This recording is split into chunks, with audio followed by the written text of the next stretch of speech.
मुझे परमात्मा दिखा दो। एक बार अकबर ने बीरबल से कहा, मुझे परमात्मा दिखा दो। राजा का हुक्म था। बीरबल बहुत परेशान था कि परमात्मा को कैसे राजा को दिखाए। इसी विचार को लेकर बीरबल छुट्टी पर चला गया और उदास रहने लगा। एक दिन परिवार में चर्चा हुई। उदासी का कारण पूछा गया तो बीरबल ने बता दिया कि राजा ईश्वर के दर्शन करना चाहते हैं। बीरबल का बेटा बोला, कल सुबह मुझे आप साथ ले जाएं। मैं अपने आप राजा को दर्शन करा दूंगा। दूसरे दिन सुबह बीरबल और लड़का दरबार में पहुंचे और राजा को कहा, मेरा लड़का आपके प्रश्न के उत्तर का समाधान करेगा। राजा ने सोचा, ये लड़का क्या समाधान करेगा। लड़का बोला, इस वक्त मैं आपका गुरु हूँ, मुझे उचित स्थान दिया जाए। राजा ने सोचा, बात तो ठीक कह रहा है, मैंने तो प्रश्न किया है, समाधान करने वाला गुरु समान होता है। राजा ने लड़के के लिए अपने साथ थोड़ा ऊंचा स्थान दिया। लड़का बोला, महाराज एक दूध का कटोरा मंगाओ।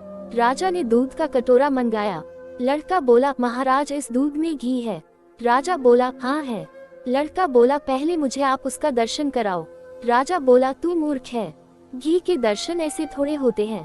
पहले दूध को गर्म करना पड़ता है, फिर उसकी दही जमाना पड़ता है, फिर उसको मघानी में रिड़का जाता है, फिर मक्खन निकलता है, फिर उसे गर्म गर्म कढ़ाई में डाला जाता है, फिर उसकी मैल निकाली जाती है, तब जाकर घी के दर्शन होते हैं।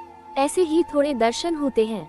लड़का बोला, यही उत्तर है आपके प्रश्न का। पहले इंसान को तपना पड़ता है, फिर उसको जमना पड़ता है, फिर उसको साधना करनी पड़ती है, फिर उसको ज्ञान की अग्नि में तपना होता है, फिर उस ईश्वर के दर्शन होते हैं।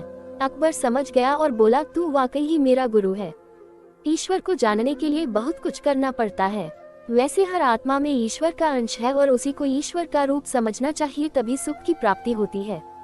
ये भी संसार का एक नियम है।